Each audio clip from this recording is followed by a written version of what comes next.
Selamat datang kembali di Fakta Sejarah. Selamat pagi, selamat malam, selamat siang, selamat sore, selamat bekerja, dan selamat menikmati kisah yang akan saya bacakan tentang pesugihan babi ngepet, anaknya menjadi tumbal.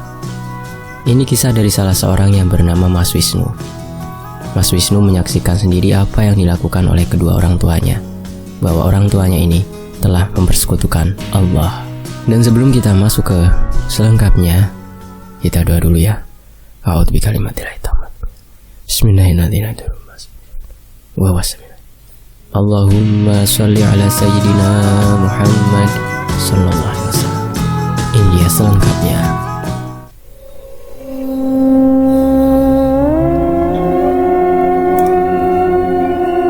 Dulu waktu Mas Wisnu masih bayi, dia dari lahir sudah hidup berkecukupan, karena kedua orang tuanya Mas Wisnu adalah orang yang kaya raya. Ayahnya Mas Wisnu seorang pengusaha yang memiliki 3 perusahaan. Ambisinya yang ingin sukses selalu dilakukannya, dan memang Pak Danang ini orangnya cerdas. Apa yang menjadi idenya selalu saja berhasil dan sukses. Bahkan sampai dia memarahi para karyawannya kalau ada salah satu karyawan yang lalai dan melakukan kesalahan, namun tidak sampai memecatnya. Pak Danang hanya ingin memberi pelajaran bagi karyawan agar tidak melakukan kesalahan yang sama lagi. Mas Wisnu saat itu selalu hidup berkecukupan. Semua perlengkapan bayinya saat dia lahir pun harganya mahal-mahal dan mewah. Sedangkan ibunya Mas Wisnu ini kerjanya di rumah mengurus bayinya, yaitu ya Mas Wisnu. Dia menjadi seorang ibu rumah tangga yang rajin dan dengan penuh hati merawat buah hati pertamanya. Mereka tinggal di komplek perumahan yang ada di kotanya. Saat Pak Danang kerja, di rumah hanya tinggal berdua saja, yaitu ibunya dan Mas Wisnu. Saat itu Pak Danang jarang di rumah karena terlalu sibuk dengan pekerjaannya yang mengharuskan berangkat pagi pulang malam. Apalagi Pak Danang memiliki 3 perusahaan, jadi dia harus bisa membagi dari perusahaan satu ke perusahaan lainnya. Ayahnya Mas Wisnu ini lebih sering lembur di kantornya dan jarang sekali bercengkrama dengan ibu dan Mas Wisnu. Pak Danang pulang hanya untuk beristirahat tidur saja. Sedangkan saat Pak Danang pulang, istri dan anaknya sudah terlelap tidur. Dia pulang biasanya sekitar pukul 10 malam, baru sampai di rumahnya. Ya, meskipun begitu, Pak Danang sibuk mencari nafkah dengan bekerja keras, kan untuk keluarga kecilnya juga. Bu Lilis, ibunya Mas Wisnu pun selalu mengerti dengan kesibukan Pak Danang, karena memang itu kewajiban seorang suami untuk mencari nafkah. Hari demi hari, tahun demi tahun berganti. Usia Mas Wisnu semakin bertambah. Dia tumbuh menjadi remaja yang tampan, tinggi dan putih. Mas Wisnu keturunan Pak Danang dan Bu Lilis yang berwajah tampan dan cantik. Dan singkat cerita, sekarang Mas Wisnu sudah duduk di bangku SMP kelas 3. Ya, sebentar lagi akan lulus. Mas Wisnu mempunyai seorang kakek yang bernama Kakek Dayat. Beliau ini yang selalu menasihati Mas Wisnu untuk selalu mendekatkan dirinya kepada Allah dan untuk lebih rajin beribadah serta mengaji. Pokoknya, Kakek Dayat inilah yang selalu mengajarkan Mas Wisnu tentang keagamaan. Saat Mas Wisnu SMP ini, dia setiap pulang sekolah rumahnya selalu terlihat sepi dan tidak ada orang di rumah, karena ayahnya sibuk bekerja. Sedangkan ibunya, Bu Lilis ini selalu keluyuran dengan teman-teman sebayanya. Bu Lilis ini ikut komunitas arisan dengan teman-temannya. Ya, bisa dibilang ibu-ibu sosialita lah ya. Ibunya Mas Wisnu setiap harinya sibuk pergi shopping dan berfoya-foya menghabiskan uang suaminya. Saat itu juga ibunya Mas Wisnu dibelikan sebuah mobil oleh suaminya. Jadi ibu kemana-mana sendiri dan selalu membawa mobil barunya. Setiap pulang sekolah, Mas Wisnu selalu termenung di dalam kamarnya. Kadang dia sibuk membaca buku untuk mengisi kegabutannya dengan keheningan yang menyelimutinya di dalam rumahnya. Tidak hanya itu, terkadang juga Mas Wisnu bermain PlayStation yang ada di kamarnya. PlayStation dia dapat dari hadiah orang tuanya, karena tahun lalu dia mendapatkan peringkat 1 di kelasnya. Ayahnya Mas Wisnu ini sangat baik dan sayang kepada istri dan juga anaknya. Apa yang diinginkan pasti akan dituruti oleh Pak Danang. Terkadang juga kalau Mas Wisnu ini bosan sekali di rumahnya, dia pergi ke rumah kakeknya. Singkat cerita, Bu Lilis terlihat bolak-balik ke kamar mandi dan muntah. Waktu itu pagi sekali Bu Lilis mual-mual, kepalanya pusing. Pak Danang yang melihat istrinya menjadi begitu panik dan cemas. "Kamu kenapa? Kita ke rumah sakit sekarang ya," ucap Pak Danang. Sekitar pukul 7 pagi, ibu dibawa ke rumah sakit yang terdekat dari rumahnya. Saat itu Mas Wisnu tidak ikut mengantar ke rumah sakit karena dia harus bersiap-siap untuk berangkat sekolah. Wajah Bu Lilis sangat pucat pasi dan tubuhnya lemas tak berdaya. Beberapa saat kemudian, Pak Danang dan Bu Lilis akhirnya sampai juga di rumah sakit. Bu Lilis langsung diperiksa oleh dokter. Dan ternyata, kata dokter, Bu Lilis tengah mengandung.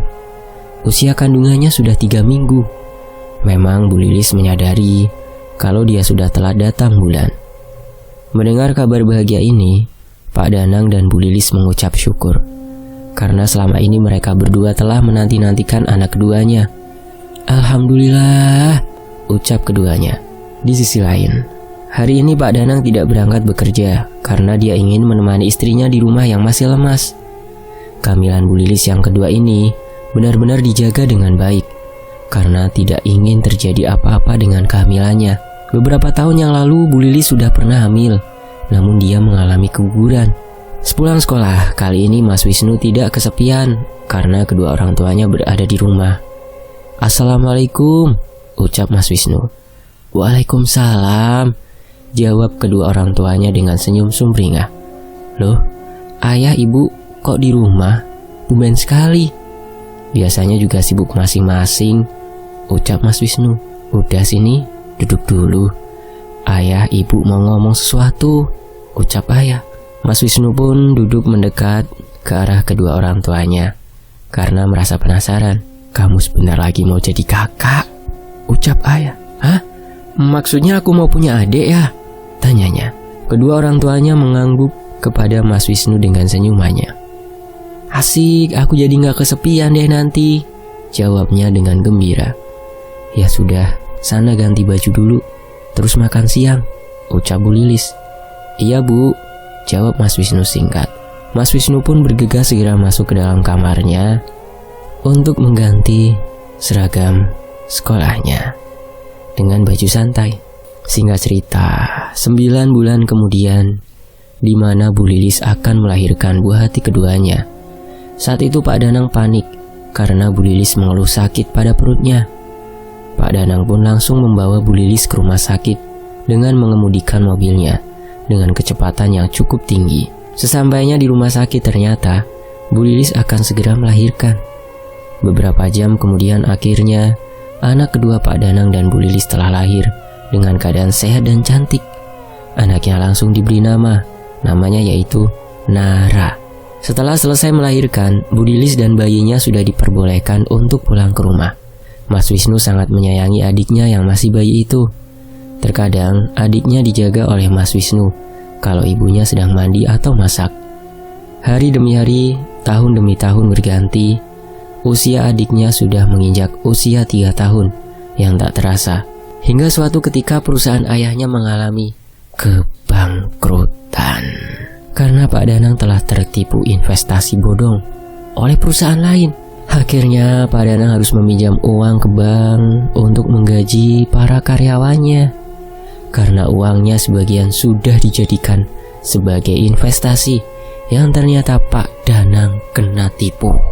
Sampai akhirnya jatuh tempo untuk segera membayar hutang-hutangnya yang ada di bank. Sampai ditatangi oleh debt collector. Namun Pak Danang tidak bisa membayar hutangnya karena usahanya diambang kebangkrutan. Itu semua yang menjadikan semua perusahaan milik Pak Danang disita oleh bank. Dan bahkan beberapa aset yang dimiliki Pak Danang satu persatu harus dijual karena untuk mencukupi kebutuhan sehari-harinya. Pak Danang dan ibunya Mas Wisnu sangat terpukul menerima kenyataan pahit ini.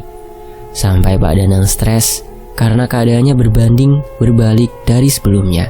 Dulunya sangat kaya raya, sekarang menjadi sederhana. Untuk makan saja mereka harus irit. Apalagi Bu Lilis ibunya Mas Wisnu ini hobinya berfoya-foya dan berkumpul dengan ibu-ibu sosialita. Namun sekarang dia sudah tidak bisa ikut-ikut seperti itu lagi. Keadaan kedua orang tuanya ini juga yang berimbas kepada Mas Wisnu karena dia diejek oleh teman-temannya. Kala itu Mas Wisnu juga sudah lulus dari sekolah SMA-nya. Dia ingin melanjutkan sekolahnya ke jenjang perkuliahan. Namun Mas Wisnu bingung harus melanjutkan kuliah atau tidak, karena dia tahu kalau orang tuanya sedang mengalami krisis keuangan. Mas Wisnu mencoba mempertanyakan kepada ibunya mengenai kelanjutan sekolahnya. "Bu, aku berarti nggak bisa lanjut kuliah ya? Kalau gitu aku kerja saja ya Bu, buat membantu ibu dan ayah," ucap Mas Wisnu. "Tidak, kamu harus tetap sekolah nak. Nanti ibu carikan universitas yang bagus untuk kamu," jawab ibunya. Sontak Mas Wisnu terkejut mendengar jawaban dari ibunya, karena yang dia tahu kalau keluarganya sedang kekurangan. "Loh, tapi kan ibu sama ayah sedang kesusahan." "Sudah, kamu tenang saja. Ayah sama ibu akan berusaha untuk menyekolahkan kamu." "Makasih ya Bu." "Iya, sama-sama nak." Singkat cerita, akhirnya Mas Wisnu kembali kuliah di universitas yang unggul di kotanya. Bahkan sekarang ayah ibunya sudah tidak stres kembali seperti waktu itu. Semua hidangan makanan yang ada di rumahnya juga sudah seperti dulu lagi. Makanan yang enak-enak dan bergizi. Ini semua membuat Mas Wisnu bertanya-tanya, kenapa orang tuanya bisa mendapatkan banyak uang kembali? Padahal yang Mas Wisnu tahu, orang tuanya hanya di rumah saja, tidak bekerja.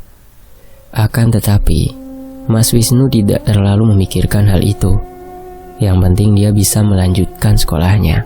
Mas Wisnu mengambil jurusan kedokteran, karena sejak kecil cita-citanya menjadi seorang dokter. Hingga suatu ketika, ayahnya Mas Wisnu pergi entah kemana, dan selalu pergi saat hari Kamis sampai Jumat. Tapi Mas Wisnu tetap diam, tidak berani bertanya-tanya tentang urusan ayahnya. Adiknya Mas Wisnu ini sekarang sudah berusia sekitar 4 tahunan. Mas Wisnu sangat menyayangi adiknya. Setelah pulang kuliah, biasanya Mas Wisnu selalu mengajak Nara untuk bermain bersama.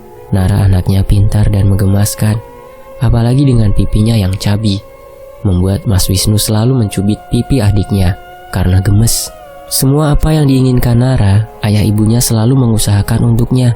Mas Wisnu saat berangkat sekolah harus menggunakan angkutan ke kampusnya, karena motornya yang dulu terpaksa harus dijual. Karena saat itu, untuk memenuhi kebutuhan sehari-hari, yang ada hanya mobil ayah, namun tersisa satu, karena mobil yang milik ibu itu juga dijual. Keesokan paginya, saat Mas Wisnu akan berangkat kuliah, dia dikejutkan dengan adanya motor sport yang terparkir di depan halaman rumahnya. "Ya, ayah sini keluar sebentar," teriaknya dari depan rumah. "Ada apa, Nu?" tanya Pak Danang. Ini motor siapa ya? Kok ada di sini?" "Itu motor kamu." "Hah? Motor aku ya?" jawabnya tak percaya. "Iya, ini ayah belikan buat kamu. Ini kuncinya. Kamu pakai buat pulang pergi ke kampus." "Wah, terima kasih ayah. Ini motor yang aku impi-impikan ya," jawab Mas Wisnu. Pak Danang pun tersenyum kepada Mas Wisnu. Mas Wisnu mulai menghidupkan mesin motor barunya itu dan segera berangkat ke kampus. Semua teman-temannya yang ada di kampus, matanya tertuju kepada Mas Wisnu yang baru sampai di parkiran. "Widih, motor baru nih," ucap Heru temannya. Mas Wisnu menjawab dengan senyuman sumringah kepada Heru. "Makan-makan dong, motor baru kok," ucap Heru. "Iya, nanti istirahat aku traktir," jawabnya. Saat jam istirahat tiba, Mas Wisnu dan Heru pergi ke kantin kampusnya. Di kantin, Heru ditraktir oleh Mas Wisnu. "Ambil aja, nanti aku yang bayar," ucap Mas Wisnu. "Asik, makasih bro," jawab Heru. Kala itu Nara adiknya Mas Wisnu juga dibelikan boneka besar. Karena Nara sudah pernah minta saat Pak Danang mengalami kebangkrutan dan dia belum bisa membelikan boneka keinginan Nara. Dan sekarang akhirnya Nara dibelikan boneka besar oleh Pak Danang. Tak henti-hentinya Nara memeluk boneka teddy bear yang besar itu. Malam harinya, saat mereka asik nonton televisi bersama, boneka teddy bear-nya Nara masih tetap dibawa menonton TV dan dipeluknya dengan erat. "Nara, bonekanya kok dipeluk terus? Kenapa? Kakak aja nggak pernah dipeluk Nara." ucap Mas Wisnu meledek Nara. Akhirnya Nara menghampiri kakaknya dan langsung memeluknya. "Aku sayang kakak," ucap Nara dengan lucunya. "Kakak juga sayang sama Nara," jawabnya. Mereka pun saling berpelukan. Ayah dan ibunya tersenyum kepada kedua anaknya yang selalu rukun dan saling menyayangi satu sama lain. Singkat cerita, saat Mas Wisnu kelelahan, dia berbaring di kamar dengan terus terfikir tentang kedua orang tuanya yang tiba-tiba mempunyai segalanya kembali. Hingga akhirnya Mas Wisnu terlelap tidur dengan sendirinya. Di dalam tidurnya, Mas Wisnu bermimpi buruk. Dia bermimpi berada dalam lorong panjang yang sepi, tanpa cahaya, dan hanya ada cahaya samar-samar dari arah depannya. Mas Wisnu penasaran dengan salah satu ruangan yang berada tepat di depan dia berjalan. Akhirnya Mas Wisnu pun memasuki ruangan itu dengan perlahan-lahan. Krek! Ternyata pintu ruangan itu tidak terkunci. Akhirnya dia masuk ke dalam. Di dalam ruangan itu terdapat kain merah yang mengelilingi dinding. Dan ada beberapa sesajen dan juga dupa. Tidak hanya itu, di dalam ruangan itu terdapat beberapa lilin merah yang menyala terang. Ruangan itu sangat gelap dan hanya dengan lilin merah sebagai penerangan ruangan itu. Tiba-tiba Mas Wisnu dikagetkan oleh sosok yang nampak di hadapannya di ruangan itu. Ternyata sosok itu adalah seekor babi dengan ukuran 3 kali lipat dari babi umumnya. Sontak Mas Wisnu pun terkaget dan dia berteriak kemudian berlari sekencang-kencangnya dari ruangan itu. "Ah!" Namun larinya seperti diperlambat. Padahal Mas Wisnu sudah dengan sekuat tenaganya untuk berlari. Sosok babi itu terus mengejar Mas Wisnu dengan suara khasnya babi. Seketika Mas Wisnu pun terbangun dengan nafas yang ngos-ngosan, dan sekujur tubuhnya ini penuh dengan keringat yang membasahi bajunya. Sampai akhirnya Mas Wisnu tidak bisa tertidur kembali karena mimpinya itu. "Sepertinya, apa arti mimpi tadi?" ucap batin Mas Wisnu. Keesokan paginya, Mas Wisnu bangun lebih awal karena dia tidak bisa tertidur kembali.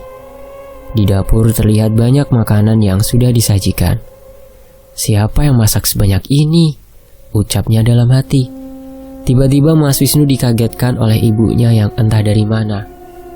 Udah bangun kamu, Nu? Ayo makan, kamu lapar kan?" ucap ibu. "Loh, ibu dari mana kok tiba-tiba di dapur?" jawabnya kaget. "Dari toilet, Nu," jawabnya.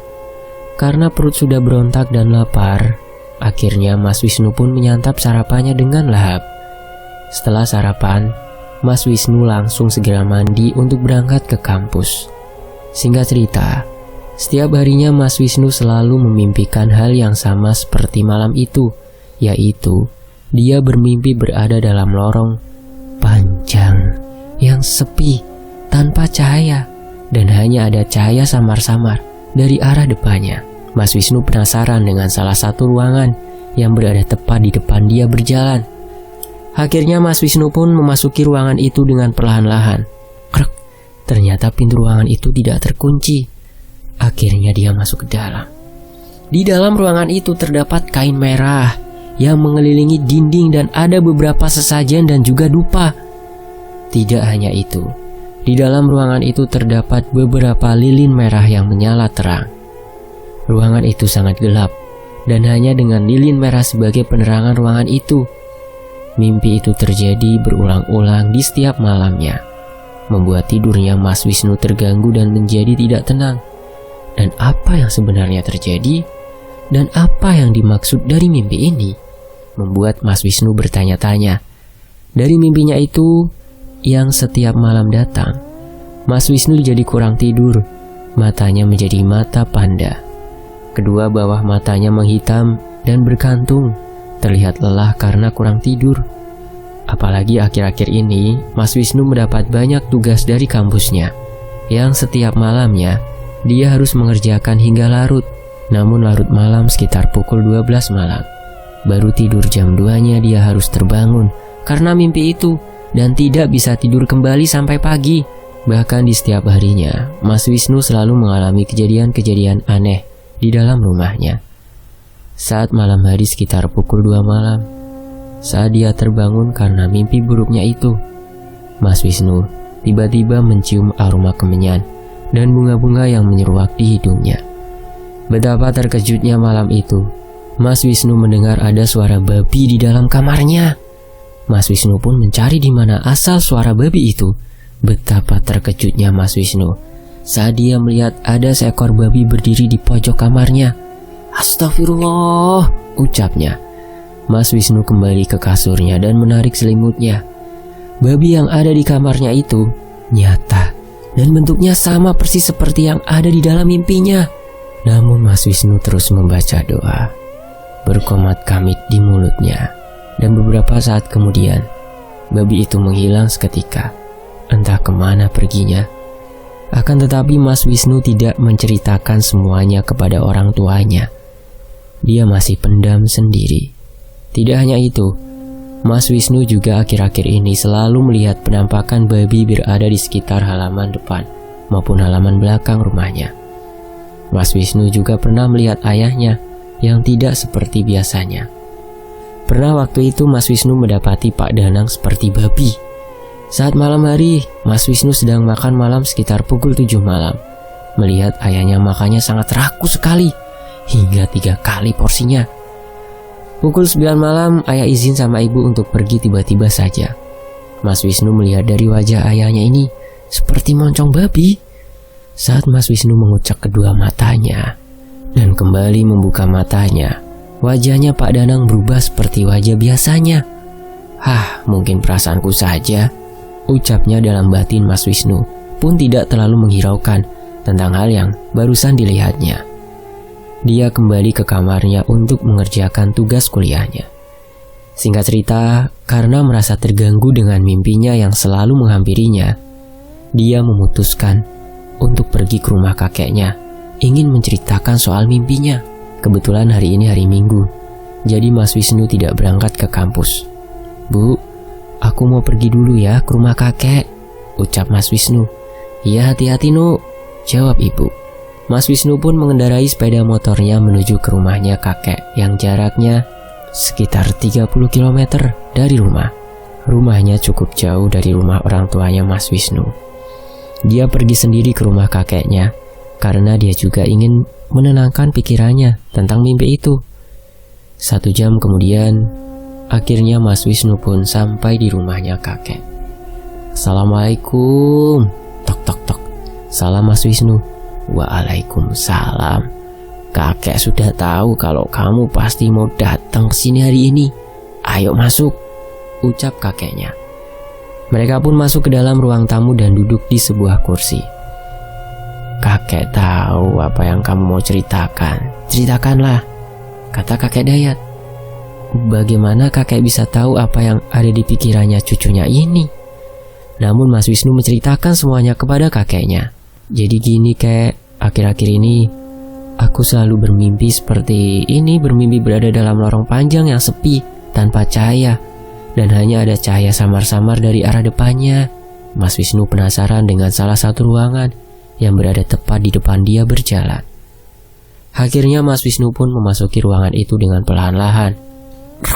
Ternyata pintu ruangan itu tidak terkunci, dan akhirnya dia masuk ke dalam. Di dalam ruangan itu terdapat kain merah yang mengelilingi dinding, dan ada beberapa sesajen dan juga dupa kek. Tidak hanya itu kek, di dalam ruangan itu terdapat beberapa lilin merah yang menyala terang.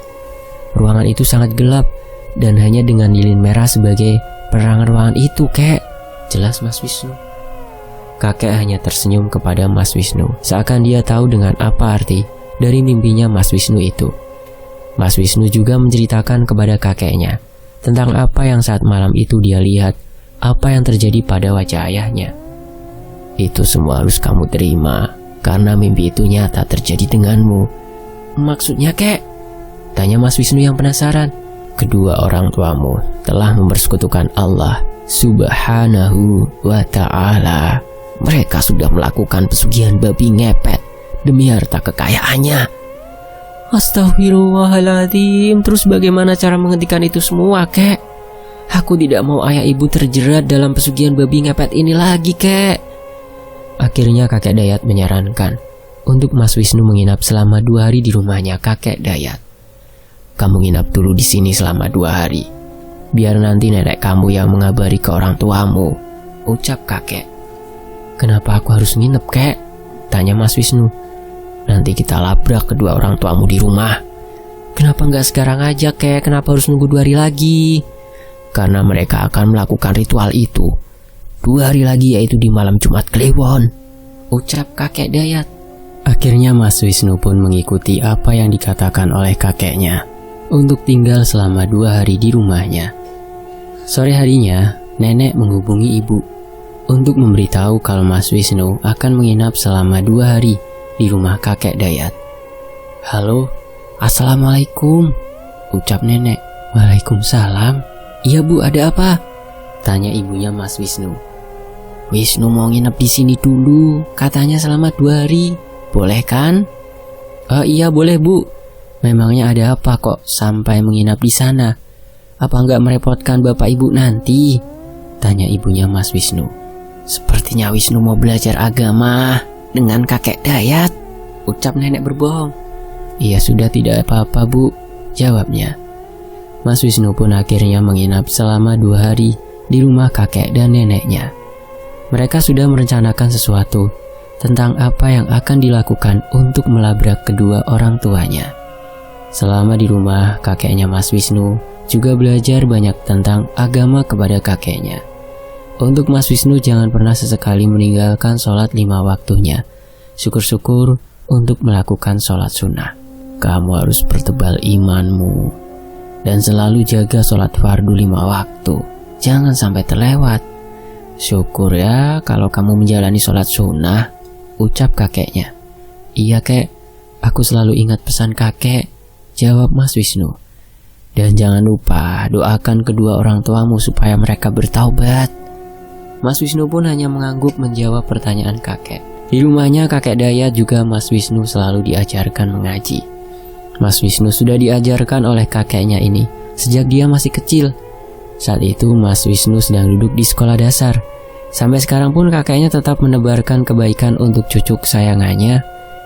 Mas Wisnu pun masih tetap berangkat ke kampus dari rumah kakeknya karena dia harus menginap selama 2 hari di rumah kakeknya. Jaraknya menuju ke kampus dari rumah kakeknya lebih jauh, maka dari itu Mas Wisnu harus berangkat lebih awal ke kampusnya. Singkat cerita, sudah 2 hari Mas Wisnu menginap di rumah kakeknya. Akhirnya tiba di mana Mas Wisnu dan kakek Dayat melabrak kedua orang tuanya. Mereka berangkat dari rumahnya kakek sekitar pukul 10 malam. Dengan menggunakan motornya Mas Wisnu, kakek membonceng Mas Wisnu di belakang. Hawa dingin menusuk ke dalam tubuh. Mereka menggunakan jaket tebal untuk mengusir rasa dinginnya itu. Mas Wisnu sengaja memperlambat laju kecepatan motornya karena dia sedang membawa kakeknya. Sekitar 1 jam perjalanan, akhirnya mereka sampai di komplek perumahan Pak Danang dan Bu Lilis. "Wisnu, kita turun di sini saja. Matikan mesin motornya, terus tuntun," ucap kakek. "Memangnya kenapa, kek?" "Ya supaya mereka tidak mendengar kedatangan kita." Kakek Dayat dan Mas Wisnu pun akhirnya menuntun motornya dengan perlahan-lahan. Dan motornya diletakkan di depan pagar rumahnya. Saat meletakkan motornya pun Mas Wisnu sangat pelan-pelan sekali. "Kita lewat pintu belakang saja," pinta kakek. Karena memang pagar gerbang depannya sudah terkunci rapat. Akhirnya mereka lewat pintu belakang rumahnya. Pintu belakang rumahnya memang tidak pernah ditutup oleh keluarganya Pak Danang. Mas Wisnu dan kakek Dayat pun berjalan dengan mengendap-endap dengan langkah kaki yang perlahan. Saat memasuki ruangan dapur rumahnya, terlihat sepi, tidak ada siapa-siapa. Hanya ada televisi yang menyala. "Kek, mereka di mana?" tanya Mas Wisnu dengan lirih. Lalu kakek menunjuk ke arah lantai atas. Mereka berdua pun akhirnya melewati tangga rumah dengan perlahan-lahan dan mengendap-endap agar tidak terdengar tapakan kaki. Beberapa saat kemudian akhirnya mereka sampai di depan kamar yang tertutup rapat. Menurut kakek, kamar inilah yang dijadikan sebagai ritual pesugihannya. Ternyata rasa penasarannya Mas Wisnu yang selama ini terungkap juga. Waktu itu Mas Wisnu pernah menanyakan tentang kamar itu kepada ibunya. Akan tetapi, Mas Wisnu diberi peringatan untuk agar jangan pernah masuk ke dalam ruangan itu. Tercium bau dupa dari depan pintu ruangan itu. dan juga kembang-kembangan yang menyeruak. Kakek dan Mas Wisnu pun saling memberikan kode untuk segera mendobrak pintunya. Dengan menghitung 1, 2, 3, mereka mengambil ancang-ancang di depan pintu tersebut dan kakinya mereka bersiap-siap untuk mendobrak. Brak! Akhirnya pintu bisa terbuka dengan suara yang cukup keras dan mengagetkan kedua orang tuanya, Mas Wisnu. "Ayah, ibu, apa-apaan ini?" teriak Mas Wisnu dengan gemetaran. Pak Danang dan Bu Lilis panik saat melihat kedatangan kakek. "Hentikan, Danang, hentikan ini semua. Ini semua musyrik, Danang!" teriak kakek Dayat. Kedua orang tuanya hanya terdiam dan seakan menyesali perbuatannya. "Kamu dapat ilmu dari mana semua ini?" tanya kakek. Lalu kedua orang tuanya Mas Wisnu bersimpuh di bawah lututnya kakek Dayat dengan meneteskan air matanya. "Maaf Pak, maaf. Kami melakukan ini semua karena kami belum bisa menerima kemiskinan kami," ucap ayah. "Sudah bangun, tobatlah kalian sebelum semuanya terlambat," ucap kakek. Iya Pak, saya akan bertobat," jawabnya terbata-bata.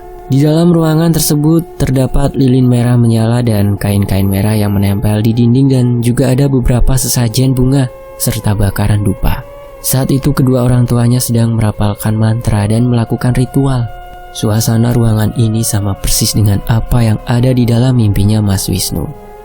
Ternyata mimpi itu adalah sebuah tanda yang dikirimkan oleh kakek kepada Mas Wisnu. Karena untuk memberikan firasat Mas Wisnu untuk datang ke rumah kakek Dayat. Malam itu, ritual Pak Danang dan Bu Lilis gagal karena sudah dilabrak oleh kedua orang tuanya. Kakek Dayat menginap di rumahnya Pak Danang. Sebelum tidur kakek memberikan wejangan kepada kedua orang tuanya. "Kalian seharusnya tidak boleh melakukan hal yang sangat dibenci oleh Allah. Karena ini semua perbuatan yang bersekutukan Allah Subhanahu wa Ta'ala," ucapnya. Ayah dan ibunya Mas Wisnu hanya bisa meratapi dengan tangisannya dan terdiam. "Sebaiknya kalian segera bertaubat dan meminta maaf kepada Allah. Jangan meminta maaf kepada saya. Perteballah iman kalian dan jangan pernah meninggalkan sholat," jelas kakeknya. Kedua orang tuanya akhirnya tersadar dan mau bertaubat. Memang sejak saat ayahnya Mas Wisnu ini sibuk di kantornya dan ibunya yang sibuk dengan teman-temannya, mereka semua ini tidak pernah melaksanakan sholat dengan alasan sibuk tidak ada waktu. "Hentikan pesugihan babi ngepet ini," tegas kakek. Tapi gimana caranya Pak?" tanya Pak Danang. "Besok kita pergi ke dukun tempat kamu melajari ilmu itu." Iya Pak." Mereka tinggal berempat di rumahnya Pak Danang karena beberapa bulan yang lalu adiknya Mas Wisnu meninggal dunia. Ya, Nara meninggal dunia saat dia sedang bermain sepeda barunya yang dibelikan oleh ayahnya. Kejadian itu terjadi di sore hari setelah Nara dan Mas Wisnu saling berpelukan erat. Saat itu Nara sedang bersepeda dengan teman-teman sebayanya yang ada di komplek perumahan. Nara malah nekat keluar dari area komplek untuk bermain sepeda. Saat itu Nara tertabrak mobil yang sedang melaju cepat ke arah Nara dari arah yang berlawanan. Akan tetapi, menurut kesaksian satpam yang ada di komplek tersebut melihat kejadian Nara, katanya kalau Nara sengaja menabrakkan dirinya dengan sepedanya ke arah mobil tersebut. Saat itu Nara sempat dibawa ke rumah sakit terlebih dahulu dan mendapat perawatan. Namun Nara bertahan hanya 2 hari saja di rumah sakit, karena saat itu kepalanya Nara yang pertama kali jatuh ke aspal yang menyebabkan darahnya menggumpal di kepalanya dan membuat terjadi pembekuan darah. Itulah yang menyebabkan Nara meninggal dunia. Keesokan harinya, mereka berempat mengunjungi ke rumah dukun itu dengan menggunakan mobil ayahnya Mas Wisnu. Jarak tempat dukun tersebut cukup jauh dari rumahnya Pak Danang, karena tempat dukun itu berada di kota lain yang berada jauh dari kota mereka. Sekitar 3 jam mereka menempuh perjalanan menuju ke rumahnya dukun tersebut. Kala itu Pak Danang mendapatkan info tentang keberadaan Mbah Dukun. Ternyata dari salah satu temannya yang juga melakukan pesugihan kepada dukun itu. Sesampainya di tempat dukun itu menyambutnya dengan ramah seperti tahu akan kedatangan mereka. "Silahkan masuk. Saya sudah tahu apa maksud kalian datang ke sini." Kakek pun langsung menjelaskan tentang apa maksud kedatangannya. "Saya mau kau cabut semua pesugihan babi ngepet yang dilakukan anak saya dan putus semua tali perjanjiannya," serta hilangkan ilmu yang melekat di dalam tubuhnya, ucap kakek. Sebenarnya Mbah Dukun itu tidak mau membantunya, tapi karena tahu kalau kakek Dayat ini adalah orang yang sangat disegani di desanya, jadi Mbah Dukun bersedia untuk melakukan itu. Mbah Dukun merapalkan mantranya di atas bakaran kemenyan yang berasap, dan juga ada segelas air putih dengan kembang 7 rupa yang dibacakan mantra olehnya. Lalu setelah selesai merapalkan mantra dan ritualnya, air putih yang bercampur kembang 7 rupa itu diberikan kepada Pak Danang untuk diminumnya. "Minumlah dan sisakan sedikit," ucap Mbah Dukun. Pak Danang pun menerima gelas air putih dengan kembang 7 rupa itu dan meneguknya perlahan-lahan. Karena rasanya bunga itu sangat pahit, jadi Pak Danang meneguknya dengan perlahan-lahan. Setelah selesai meminum air putih kembang 7 rupa itu, dan sisa airnya dibalurkan ke wajahnya untuk cuci muka. Tidak hanya itu, tulisan mantra yang diberikan oleh Mbah Dukun itu yang berada di kertas langsung dibakarnya di atas dupa. Memang dari rumah Pak Danang sudah membawa kertas bertuliskan mantra itu. Singkat cerita, sepulangnya dari Mbah Dukun, ayah dan ibunya Mas Wisnu sudah berubah. Mereka sudah mau melaksanakan sholat dan bertaubat. Bahkan setiap malam mereka bangun untuk melaksanakan sholat tahajud. Sedangkan uang-uang dan perhiasan yang didapat dari pesugihan babi ngepet itu diberikan kepada kakek untuk dimusnahkan. Kita masuk ke flashback. Kala itu saat Pak Danang mengalami kebangkrutan hingga stres, Pak Danang menemui teman lamanya, dan temannya inilah yang menyarankan Pak Danang untuk melakukan pesugihan babi ngepet. Hari itu juga Pak Danang diantar temannya itu yang bernama Pak Murad. Pak Murad mengantar Pak Danang yang dipercaya sebagai dukun pesugihan, karena sudah banyak warga dari berbagai kota yang melakukan pesugihan kepada dukun tersebut. Sesampainya di rumah dukun tersebut, Pak Danang sebenarnya sedikit ragu dan takut karena dia tidak pernah melakukan hal-hal tersebut. Apalagi bapaknya, kakek Dayat ini salah satu orang yang mumpuni dan disegani oleh warga sekitarnya. Itu yang membuat Pak Danang untuk berpikir 2 kali untuk melakukan pesugihan babi ngepet ini. Mbah Dukun mempersilahkan mereka duduk di hadapannya. Namun Mbah Dukun seperti sudah mengetahui apa maksud kedatangan mereka. "Saya sudah tahu apa maksud kedatangan kalian," ucapnya dengan senyum ramah. "Iya Mbah, ini teman saya mau melakukan pesugihan," ucap Pak Murad. "Apa kamu sudah yakin untuk melakukan ini?" tanya Mbah Dukun kepada Pak Danang. Seketika Pak Danang menjawabnya dengan tegas dan serius bahwa dia yakin untuk melakukan pesugihan ini karena dia tidak sanggup untuk hidup miskin, karena sudah terbiasa hidup berkecukupan. Apalagi saat itu mendengar ejekan dari tetangganya yang membuatnya sakit hati. Waktu itu juga Pak Danang merasa tidak berguna karena Nara anaknya meminta dibelikan boneka teddy bear besar sama sepeda. Seperti anak-anak tetangganya saja dia tidak mampu untuk membelikan. Dan atas kebangkrutannya, atas tagihan debt kolektor bank-bank yang lain juga. Itulah yang membuat Pak Danang yakin untuk melakukan pesugihan itu dan mengesampingkan tentang bapaknya yaitu kakek Dayat. Iya Mbah, saya yakin sekali Mbah. Bagaimana caranya Mbah? Ucap Pak Danang. Kalau begitu kamu besok datang lagi ke sini. Dan keesokan harinya Pak Danang pergi ke tempat Mbah Dukun itu sendirian dengan mengemudi mobilnya. Kamu pergi ke kuburan keramat nanti malam pukul 12 malam. Kuburan itu letaknya berada di seberang sana, ucap Mbah Dukun. Lalu bagaimana lagi Mbah? Tanya Pak Danang. Kamu lakukan ritual dengan bersemedi di depan pohon besar yang ada di makam tersebut, ucap Mbah Dukun. Akhirnya Pak Danang menginap di rumahnya Mbah Dukun untuk melakukan ritual. Malam harinya sekitar pukul 12 malam, Pak Danang akhirnya datang ke kuburan tersebut sendirian dan duduk bersila di depan pohon beringin besar untuk bersemedi. Dan dia juga membawa kertas yang bertuliskan mantra untuk ritualnya. Saat itu Pak Danang membacakan ritual tersebut dengan khusyuknya. Tiba-tiba angin kencang datang menghampirinya dan terdengar suara babi, membuat bulu kuduknya Pak Danang merinding. Namun Pak Danang masih tetap fokus membaca mantranya. Tepat di hadapannya seketika terlihat ada seekor babi yang ukurannya besar seperti kerbau. Iya, 3 kali lipat dari babi yang pada umumnya.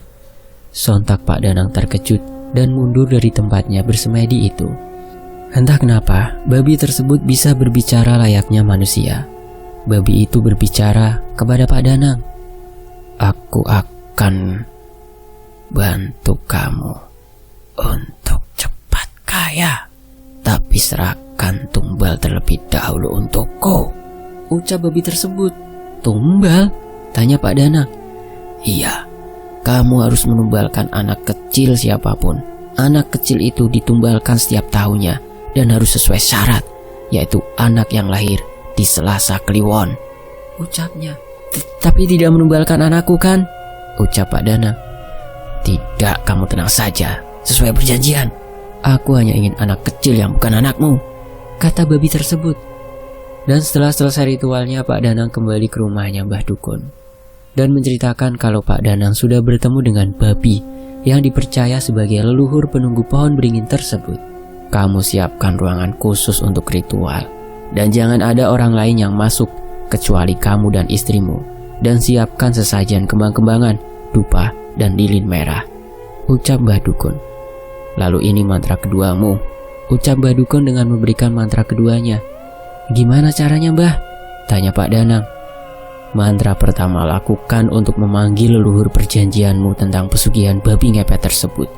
Sedangkan mantra kedua, kamu baca saat kamu akan melaksanakan tugas malam ke rumah-rumah warga yang ingin kamu ambil hartanya, ucap Mbah Dukun. Ternyata mantra yang kedua ini bisa merubah Pak Danang menjadi seekor babi. Karena untuk penyamaran saat malam hari, Pak Danang melakukan aksinya. Kamu datang lagi ke sini setiap malam Jumat Kliwon dan lakukan ritual di pohon beringin, imbu Mbah Dukun. Baik, Mbah, terima kasih, akan saya laksanakan semuanya. Setelah mengerti dengan semua penjelasan Mbah Dukun, Pak Danang kembali ke rumahnya. Malam itu Pak Danang beraksi dengan menata sesajen kembang, dupa, dan lilin merah yang diperintahkan oleh Mbah Dukun. Setiap malam sekitar pukul 9 malam, memang ayahnya Mas Wisnu ini selalu izin pergi keluar. Dan saat itu ketika Mas Wisnu melihat ayahnya bermoncong babi itu, ternyata Pak Danang akan melaksanakan aksinya. Setiap malam Pak Danang pergi ke rumah-rumah warga yang diincar untuk diambil perhiasan dan uangnya. Sebelum melakukan aksinya, Pak Danang selalu membaca mantra yang diberikan oleh Mbah Dukun untuk mengambil harta si pemilik rumah yang menjadi incarannya itu. Pak Danang harus menggesek-gesekkan tubuhnya pada dinding rumah warga tersebut. Suatu ketika Pak Danang mendapati kaca yang ada di rumah tersebut, dan betapa terkejutnya Pak Danang baru menyadari kalau wajahnya dan tubuhnya berubah menjadi sosok babi. Sedangkan setiap malam itu, Bu Lilis yang selalu berjaga lilin merah di dalam ruangan tersebut. Kebetulan Nara saat itu selalu tidur lebih awal, jadi Bu Lilis bisa membantu suaminya. Dari pesugihan babi ngepet itulah Pak Danang dan Bu Lilis mendadak jadi kaya raya dalam waktu sekejap. Apalagi Pak Danang dan Bu Lilis bisa langsung untuk membiayai kuliahnya Mas Wisnu. Hingga waktunya tiba pada malam Jumat Kliwon, Pak Danang datang ke kuburan keramat tersebut untuk melakukan ritual yang sudah diperintahkan oleh Mbah Dukun. Seperti biasa, saat Pak Danang sedang bersemedi, tiba-tiba ada hembusan angin kencang dan pohon beringinnya bergoyang dengan kencangnya. Sosok babi tersebut nampak di hadapannya Pak Danang. Entah dari mana asalnya, tiba-tiba ada sebuah gelas yang berisi darah. Entah darah apa, yang jelas darah yang berwarna hitam kental di dalam gelas tersebut. Disuruh oleh siluman babi tersebut, Pak Danang untuk meminumnya sampai habis. Konon katanya untuk mempertebal ilmu hitamnya saat Pak Danang sedang melakukan aksinya ngepet. Dengan sedikit jijik, Pak Danang meneguk darah itu dengan perlahan-lahan sampai Pak Danang menutup hidungnya saat meminum darah tersebut. Dan singkat cerita, malam Jumat Kliwon berikutnya, Pak Danang pergi ke kuburan keramat itu lagi untuk melakukan ritual yang ketiga kalinya. Namun dalam ritualnya kali ini, babi tersebut membuat perjanjian baru kepada Pak Danang. Saya mempunyai perjanjian baru untukmu. jika kamu ingin menjadi lebih kaya raya, ucap babi itu. Apa itu? Tanya Pak Danang penasaran. Kamu harus menyetubuhiku setiap malam Jumat di dalam ruangan ritualmu itu, ucap siluman babi. Pak Danang akhirnya membuat perjanjian tersebut karena beliau tergiur untuk diiming-imingi harta yang banyaknya 2 kali lipat dari yang sekarang. Dan setiap malam Jumat, sosok siluman babi yang di dalamnya ada sosok jin itu datang ke ruangan ritualnya. Dan Pak Danang juga sudah bersiap-siap untuk melakukan persetubuhan dengan babi tersebut. Namun Bu Lilis tidak masalah dan memperbolehkan suaminya bersetubuh dengan siluman babi. Yang penting menurut Bu Lilis, saat itu dia bisa shopping dan foya-foya dengan teman-temannya lagi. Hari demi hari, bulan demi bulan, Pak Danang melakukan persetubuhan tersebut. Dan di mana hari Pak Danang menolak untuk bersetubuh dengan babi itu lagi, akhirnya anak layah menjadi korbannya. Iya, Nara dijadikan tumbal untuk pesugihannya sendiri. Karena siluman itu marah karena Pak Danang tidak menepati janjinya. Nara saat itu, menurut saksi dari satpam, dia yang menabrakkan diri ke mobil. Ternyata Nara didorong oleh sosok jin itu untuk membuat Nara meninggal dan dijadikan tumbal.